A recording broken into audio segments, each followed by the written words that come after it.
Colonel, How you doing, buddy? we did it. Well, He's coming in now. Okay.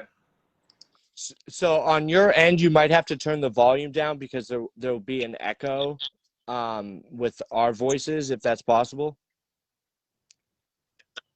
Can you hear us? I don't know if he can hear us. I can hear you. Can you hear me? Yeah, I can. hear you fine. Perfect. Okay. All right. Well, so do we have? I hope nobody left, but No, everybody's still in. I can see him. okay. Well, Colonel Gadson, I can't thank you enough. This is absolute pleasure. I've been looking forward to this forever. When I was younger, I watched. I knew that you got invited by Tom Coughlin to speak to those two teams. We wanted to have you on because we know how those players talk about how integral those moments were for them, right? And to give a brief, I mean, you've had so many accolades and so many different things throughout your life, but I wanted to just give everybody that doesn't maybe know who you are, just a quick synopsis. But Colonel Gregory Dimitri Gadson is an American actor, motivational speaker, retired colonel for the United States Army, and former commander of the US Army Fort Belvoir garrison. He has served in active duty for Operation Desert Shield, Desert Storm, Operation Joint Forge, Operation Enduring Freedom, and Operation Iraqi Freedom. Colonel Gadson has also led the voice to two Super Bowl winning New York Giant teams, first in 2007, the New England Patriots, again in 2011, beating the Patriots a second time as the New York Giants were underdogs, and that was twice in 4 years. Colonel Gadson attended U.S. Military Academy at West Point, where I believe he played as a defensive end, if I'm correct, a pass rusher, defensive end, that consistently caused chaos for opposing offenses. The list goes the list goes on and on. So I wanted Colonel Gadson to come on and tell his story, which is an incredible story, which is one not a single human being other than himself can do justice. And I'm absolutely honored to speak to you, Quan. I speak for both of us. This is an incredible moment for this podcast, for this group, for Giants fans, and thank you so much. Listen, man, before you get started, I wanted to say thank you. Thank you for your service. Okay, I guess I'm getting a little bit of feedback, but I'll try to fight through it. So look, thank you all for having me. It's certainly I'm certainly humbled by the invitation to join the Giants, the Giant fan nation. A lot of times people want to say it's my story. It's the story of a lot of people. It starts with my teammates, my lifelong teammates that I played with at West Point, and it's really about how they came to my rescue after I was wounded in Iraq in 2007.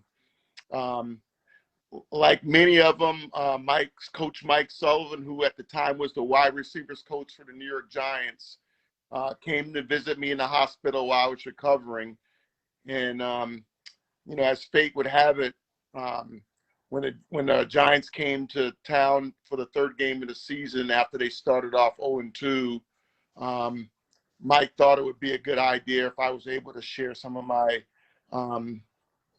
story with the team, and he ran that idea by Coach Coughlin, and Coach Coughlin allowed me to share my perspective on teamwork and fighting and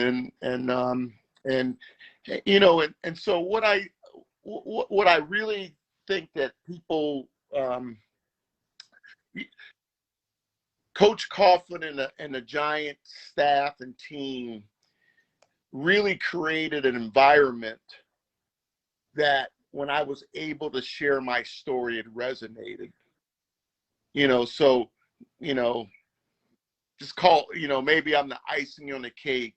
All the fundamentals, the core of who those men were already there. And perhaps I was able to just give them a little insights and perspective as to, you know, what they were able to do. And you know, and it caught fire, Oh, it caught fire. and you know, we took it all the way to a championship. I love it. I heard in that 2007 NFC Championship game, that historic cold game at Lambeau Field, they wanted to put you in a suite. And you Right. said, What was behind that was I had after the Tampa playoff game, I went into the hospital. I had to have my right leg, or what was left of my right leg, operated on my right arm.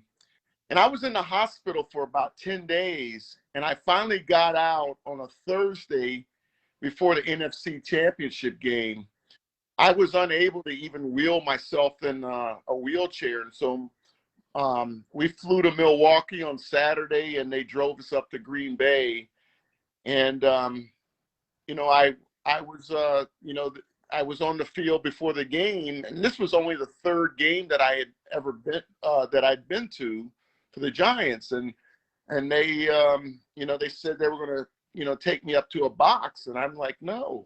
And, you know, I was here on the sidelines for the other game. I'm not going to, just because it's cold, I'm not going to be with you guys. And so I told them I didn't want to go. And so, you know, in -1 degree weather, my son and I, you know, stayed and fought with the team on the sideline.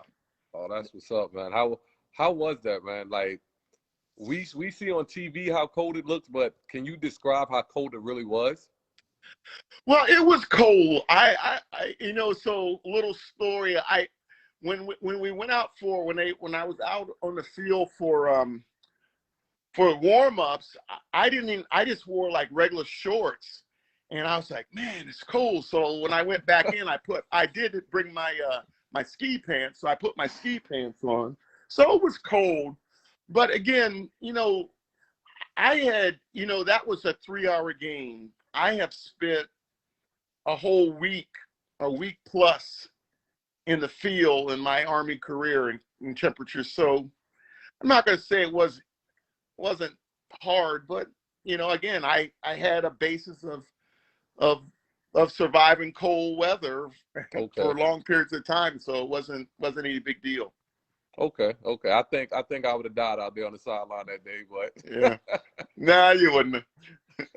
Tom Coughlin said that he came out because he always wore a ball cap, and I guess during warm-ups he was thinking to himself, he's like, how the heck am I gonna get back into the locker room to get a winter hat on before my ears fall off? That was a big mistake. yeah, it was cold. I mean, we had to layer up, but yeah, you know, it's just incredible. I mean, when you were you surprised that you got that Coughlin, Coach Tom Coughlin wanted you to come speak to the team in the way that he did? What was that like? Well, it was very humbling. And you know, when Coach asked me to be the honorary co-captain for the NFC Championship game, I was still in the hospital. And I remember telling the doctors, I said, look, I'm going to this game whether you release me or not. So but it was, you know, I really felt like I was a Giant by then. I felt like I was family, and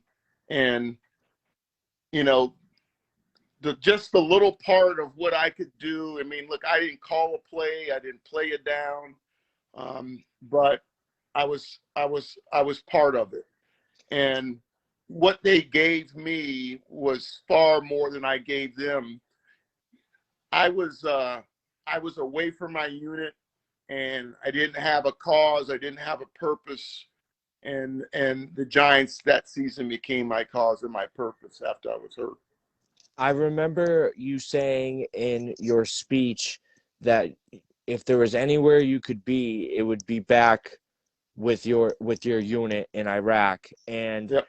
what stuck out, all of it stood out to me. The story is just unbelievable. But you said there's not one man in here that I wouldn't take with me, Right. and that must have absolutely hit home with all 53 of those men in that room, man. Like, coming from you, who's like, and they're looking on the side. They're probably, it's cold, but they're looking on the sideline, seeing you over there, who could be in a suite, but you're down there on the field, and they're like, this ain't cold. This is, this man's been in war fighting for our country, and a lot of those guys have voiced that it was. Justin Tuck speaks about it a lot. Like, Yeah. He looked over there and they figured, listen, all this man is going through, we ain't got nothing to complain about out here. We need to go out here and win this game, basically. Yeah. It was, and after plays, guys were coming up to you, and I think you had a huge part in that. Like that team. Dude, you're even on the DVD. Might be a little Colonel. Overstated. I had a small part. The Giants. Let me say, the Giants in that Patriot game would have lost 9 out of 10 of those games, and there's a variable somewhere in there that we were able to find a way to win that game. I mean, there was a helmet catch. There was a different kind of fight in that football team, and we all saw it, and we all remember it, and we all miss it. We all miss it. We all miss it. When you compare that team to the teams now, and I'm not gonna put you on the spot and ask you what players aren't getting it done, anything like that, but you can literally see the difference in the fight in those teams. Everybody can see it. Yeah. Well, and that team was that team was they had some special individuals.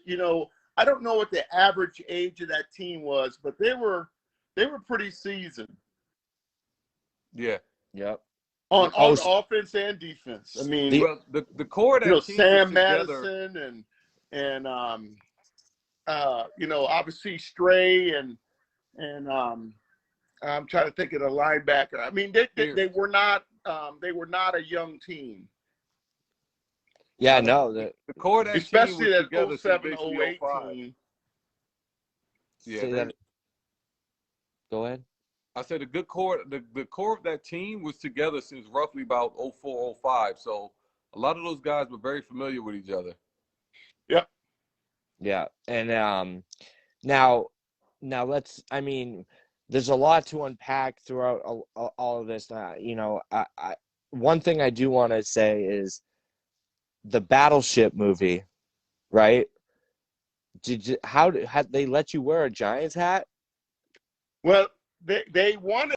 Peter Berg was the director. He's a New Yorker, and that was his idea for me to wear. I didn't make that up. No, I love that. I loved it. That's a good. I like that movie a lot, man. Yeah. That was all Peter. So you have 2 rings, correct? Yes, sir. Unbelievable, man. Let me ask you a question. Although I won't ask you about the current state of the Giants, not right now. But in your opinion, which one of those teams were better, the 07 or the 11 team? Ooh, good question. Boy, good. I'm going to say the 07 team. Do you know what I think? I think that 07 team. How can I put this? I think they were a really good football team, but I think a lot of luck went into that season. I feel like the 11 team was better. Like I felt going into that Super Bowl against the Patriots that year, I didn't feel like we were going to lose. I literally went in there, and had we lost, I would have been shocked. I felt like we were just better. I honestly feel like we were better than them that year. 07 was more of a, oh my God, we really pulled this off. and 11 was more about I expected to pull this off. Well, no, because remember the Giants and the Patriots played the last game of the season, and the Patriots won, but it was only a 3-point By victory. 3 points, yeah. Mm-hmm. So they went toe-to-toe twice with them. So, you know what? Sometimes in football, you may have a better team than overall, but other teams can match up with you well. Yeah. Now, defensively, the Giants could rush the passer with 4 guys down. So that means Brady was thrown against 7 in coverage. Yeah. And with a pass rush that was passing, putting heat on him. So the Patriots never established a run game, and so the Giants just played the pass. They were in love with Brady throwing 50 touchdown passes that game. Yeah. And the Giants, listen, that 07 team, the Giants were extremely hard to run the football on that year. Yep. They were one of the better run defenses in the league in 07. What do you do when you don't play and you don't try to play their game, you play your game. Your game. Mm-hmm. They slowed the game down and limited their opportunities and played mistake-free, basically mistake-free football. Made the Patriots march down, and so they beat them at their game. Yeah, you never try to beat a team at their game. You're always going to lose that way. No, don't play in there thinking you're going to shoot out and outgun them. You're not. They had Randy Moss. Yeah, and not that team, not that year. And I think that's why I was so, even with us going toe-to-toe with them in the last game of the season, I still knew what kind of offense they had. And I think the 11 team might have been a little better because offensively I felt like we could keep up with anybody that year. With the 07 team, we were more of a running team. In 11, I felt like we could put up with points. Well, Eli was a little bit more mature, and so you know, and he had 3 more years under his belt. So yes, and 11 was like, everybody know how I feel about Eli. I felt like he had a very up and down career. But with that being said, I felt like 11, he could have literally been the MVP of the league that year. He had an extremely good season in 2011. Yep. That 07 team got hot at the right time. Technically, they both did, because remember, I think we might literally be one of the few teams in history to have a 4-game winning streak and also have a 4-game losing streak in the same season. Because we started off 6-2, and remember, we fell 4 straight, and we wound up going 6-6 and kept going back and forth until we snuck into the playoffs, beating Dallas the last game. So yeah. Wow. Yeah. So, and was it when you got asked to do the speech for 2011? Was it the same kind of thing when you spoke to the team? No, by that point they were really familiar with me. I had been hanging around them, you know, really from training camp to various games of the season. So it was a much different. I was truly kind of one of them from the very beginning. Yes. So, did it have the not so much the speech, but when the playoffs starts in 11 and they're starting to roll again, was the feel around the team the same as it was in 07? Like, oh, this feels like we've done this before, like it's coming again? I don't think so. I think by this point they were different teams. I mean, there were obviously some of the players from the 07, 08 season team were on this one, but they, they were different. I mean, especially Brandon Jacobs and who was 44? Ahmad Bradshaw. Ahmad Bradshaw. It was a different kind of cast of characters. So, okay, yeah. Do you still keep in touch with anybody on teams? There are a few. Sometimes Michael Strahan and I cross paths, or I'll text with Eli. Not probably Mike Sullivan and Coach Coughlin, the most. Mike Okay. Sullivan speaks obviously very highly of you, and he's with the 49ers, correct? Right? Or what he was at one point? No, he was with Pittsburgh last year. Pittsburgh. Okay. Yeah. Yeah, I mean, it's just an incredible. I mean, we can get into so many different things. What are you doing now? What does life look like for you now? Right. So I'm doing some work with the government. I'm a government contractor. I'm on the speaking circuit, and I work with several nonprofits like the Garrison Foundation, Vail Veterans Program, Hope for the Warriors. So it's a smorgasbord of things that I'm able to be involved in now that I'm out of the Army. That's awesome. I do want to make sure, Quan, that we allow some people to ask questions because definitely. this is. I got somebody that want to come in right now. Let me see if you want to do that. That's fine. I got Alexander that wants to come in. If you let me send him the invite and see if he has a question to show. I got about 2 more myself once I let everybody else ask what they want to ask. I'm trying to add Alexander. I don't know if he notices. It's just blinking. Everybody that was trying to call to ask questions. Oh, here we go. What's up, gentlemen? What's up, Alexander, gentlemen? how you doing, buddy? Sir. Hello. Well, first things first, I want to say thank you for your service, brother. I appreciate everything you've done. Thank you very much. Yeah, of course. Big Giants fan. I live in Long Island. I'm around it. I mean, I don't care. I rep my shit all day. I got it on every day. I don't care. Thick and thin. I mean, I like what we did with these coaching. I mean, I played football my whole life. I played some little semi-pro, so I play the game. What do you guys really think? I'm forever saying we need a damn O-line, bro. We need protection. What did Brady do for years that he had in front of him that gave him time to throw? An O-line, unbelievable all the time. Even when he went to Tampa, what did he have? Some no names, but a great offensive line coach that put him in front of people. Well, I'll tell you, it was that was a strength of those Giant championship teams was their offensive line. Without a doubt. The unsung guys that do that consistently. With Brady, I believe it's a mixture of 2 things. I do believe he's always had an offensive line. That's how much I love my Giants. Oh, nice. Nice.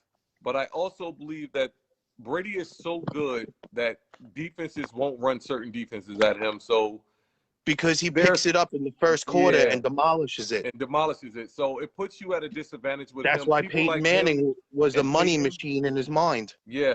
It just puts you at a disadvantage whether they have a great offensive line or not, because their defenses, you just cannot run against them. So now, Colonel, are you still following this modern day Giants football, or? Yes. Yeah.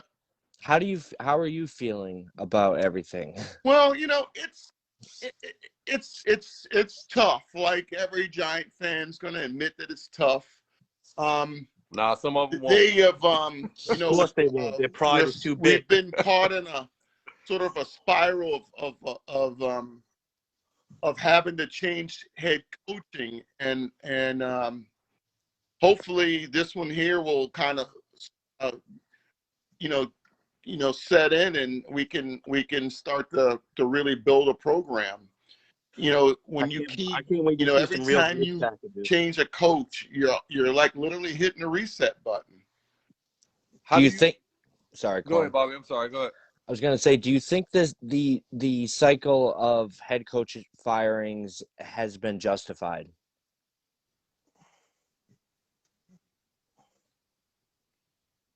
Well, you got it. You know what? It's probably unfair for me to kind of. I'm not around any of these coaches on a daily basis, and so it's just really not enough data for me to make it. I mean, what I do is I do put my faith in, you know, in the Giant ownership and that they're, you know, trying to make the right and the best decisions. And sometimes something that looks promising, you know, ultimately doesn't work out the way you want it to. And so it's a tough business. How did you feel about the? So, I'm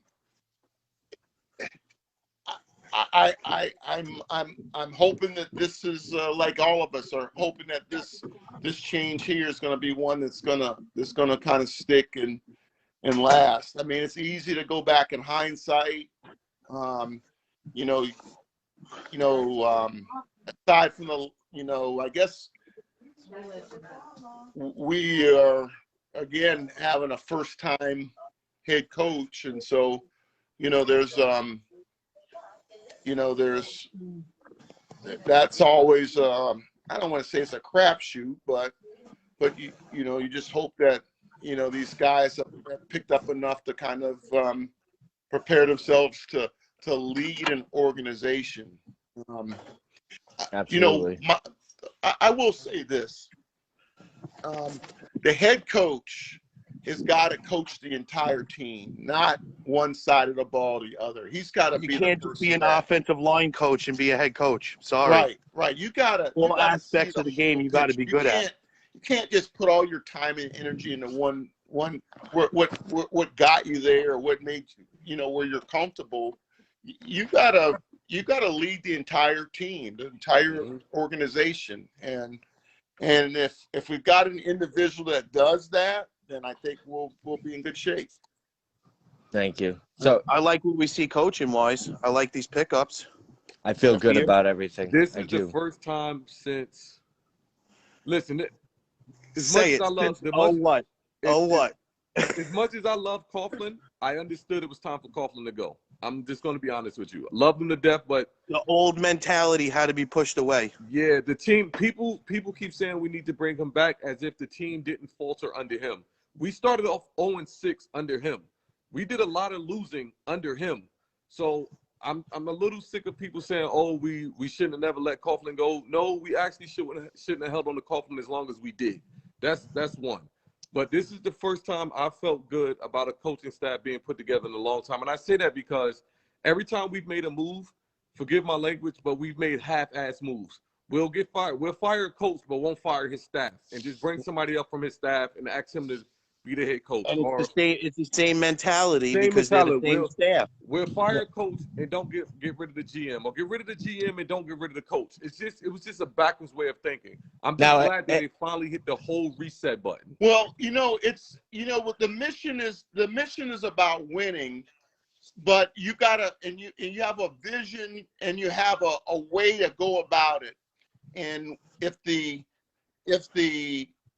general manager and the leadership outside of the football coaches, if there's any daylight, if there's any gap between how they see achieving that, that's where things get sideways. That's where you don't have, it's hard to succeed. There cannot be any gap between, how they agree on accomplishing the mission. And you know what, the teams, the successful teams are built around those linemen, those guys that put their fingers in that dirt. It's still in the trenches. The ball, and Absolutely. then you, because if you can't protect the quarterback, if you can't cover receivers, if you can't put pressure on the quarterback, you're not gonna be successful, consistently successful. Yeah, those have been the things we haven't been doing for quite some time. We're going to take some more calls, big man. I'm going to let you go so we can get a few more calls in real quick. I appreciate it, guys. Right, I love watching you guys every time. Thank you, brother. Thank you so much. Hey, nice to meet you. Thanks for calling in. Yeah, man. No, thank you for your service, brother. Thank you, Colonel. Sir. Now, enjoy, guys. Have a good night. Hope we do something good this year, brother. Yes, sir. Me too, brother. Now, later, guys. Later, bro. Now, but before we get to our next caller, I just want to make the point. I did not want to. I was never. I did not like the Coughlin firing. I didn't, or the resignation. I wasn't about it. I know that me and Quan, we see eye to eye on a lot, right? Quan likes the fact that Patrick Graham is moving on. I kind of wanted Patrick Graham to stay. When it comes to Coughlin, I don't think we were a competitive team. We lost a lot of games with 72 seconds left it was a crazy stat I read, and I get it. We lost the game, and that's what it comes down to, wins and losses. I thought Coughlin was a great coach. I thought he finally got his head on straight when it came to showing his compassionate side. Bringing in guys like Colonel Gadson to speak to the team, did certain things where if it was any other coach, those Giant teams wouldn't have won. Listen, right? I do think Coughlin was great in the sense of he knew how to keep a team together. I believe the same issues we had this year, if we had those under Coughlin, I believe the team would have looked a lot different. You understand? I just believe he was a better motivator than the guys that we've had. He was just a better because listen, I could never see Tom Coughlin going up on the podium saying this is not a clown show organization. You understand? Yeah. There's just things. Well, yeah, and leadership is about standards. It's about holding folks accountable. It's about inspiring. There's a whole lot of things, and you don't. A lot of people don't realize that Tom Coughlin played at Syracuse. His coach was a World War II veteran, was a Silver Star recipient. That explains a lot about him and about his discipline and how he's always want people on time. So I can see that. You can see how it shaped him. Yeah. And he had to change he was going to be fired. All the headlines, but then he ended up, his wife Judy said to him, you need to show these players what you're like around your family, around your grandkids. And guys like Michael Strahan wanted to come back because of it, because of the way he started showing. You could see like the era of young men that are in the NFL now and back then, it's changing. Like, you can't talk to these guys this way anymore. They're maybe too soft. I'm sorry. Too soft. Don't be scared to say it. Too soft. It's different nowadays, but and he changed his ways, and we got 2 rings out of the man, and I mean I never would have let him go. That's just my quick 2 cents on that. My problem with letting him go, though, because like I said, I believed it was time to move on. My problem with letting him go was Jerry Reese wasn't with him. There is and that's what I meant by this team, this front office continue to do things half-assed. There was no way that the GM who's in the war room with the head coach, who makes all the same decisions when it comes to draft, when it comes to signing players, there's no way you hold the coach accountable for losing, but not the GM. Like, I just thought that was ass backwards. Yeah. Yeah. Well, it's a team. It's a team, and yep. Absolutely. That was my biggest issues. You want to take another call? It's up to Colonel Gadson. How are you feeling? Let me do one more, and then I'm gonna have to break. That's totally cool. We appreciate you, man. Thank you so much. Thanks for your time tonight, brother.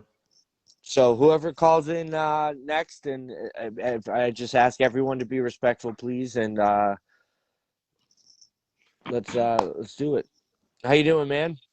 Hey, what's up, guys? What's up, bro? How's everybody? How you doing? Great. I should have my Giant stuff. Damn. It's all good. We know you're in the right spot. Man? I didn't expect this. It just came last minute. But I love that you're wearing the Quan. You had the Mariner hat. Listen, you know I'm a big Mariner fan, man. And I'm a big Mariner fan. Giants, bro, Mariners, and whoever LeBron James played for. I got you, but you did have that Mariner hat, and I'm like, "Whoa, where's the New York Yankee hat?" No, I rock my Mariner hat all the time. Listen, I love you guys. I'm glad that we're here all together, like Giant fans, just talking. Davis Webb. What do you think, guys? Oh, I'd Can rather I be see honest with you? Lewerke. I Look, like Twerky. I Turk, liked Turk, him. Turk. I liked him when he was here. I felt like, if I'm being honest, I felt like he never got a fair chance here the first He time. hasn't. He really hasn't. It's kind of strange. He hasn't really gotten a chance. He went from here to, The I believe, the Jets. Jets, and they were already where they were like, Darnold is our guy, and then he went to Buffalo, and it was like, Allen is our guy, Yeah, and he hasn't everywhere really got it. everywhere he's But he has been, they've had a learned. He guy. has learned the double offense.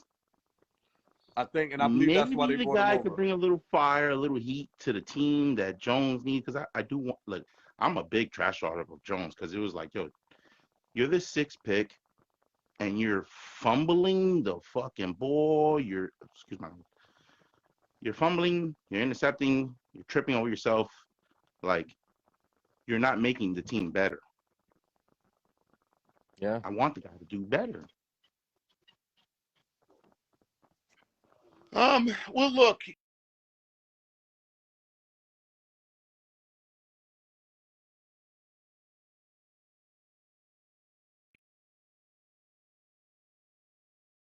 that he's had. Is it all his fault? No. I mean, we've talked about, kind of the coherent strategy of the team, the line being able to protect, and but when you give the ball away, you really, I don't care how good you are, you really decrease your chances of being successful. So that's certainly something that we got to, clean up, gotta improve on. Um, so the guys that do the X's and O's, they're the ones that are gonna evaluate. There are plenty of stories of people that have either gone to different teams or had different people lead them that have cleaned up that have cleaned up clean up their game. And so we gotta, I think I mean, I don't know what they're gonna do, but A clean slate might be the best thing for Daniel Jones. It could be. It could It be. yeah, be. well, Could be. but in a way he's getting a clean slate because he's got a whole new staff, so he's getting a That's what clean I'm saying. slate. Absolutely. What is Yeah. this? His third It third would be staff? nice. It would be nice. And I'm sorry, guys, but it would be nice if it was actually a real competition between Daniel Jones and Davis Webb. Is this where the his coach third? Is was his third head unbiased. coach? Yeah. It's his third head coach, sir. Third head Yep. coach. Wow. Listen, still don't have anything to do with the fact that he doesn't read a defense well. And he doesn't go through his progressions. I'm sorry. You can give the man all the excuses in the world you want. I watch him every Sunday stare down receivers. And not only do we watch it, their teams, like I told you, one of the Jets players live here, like where I live. And talking to him, he tells me everything that these guys see on tape. Like when we played them in the preseason, he literally was like, that guy stares down receivers a lot. Like, so, and I'm sitting there on my couch looking at this, and I don't know the game as well as these coaches do. So if I can see it, I know they can. Yeah. Hopefully.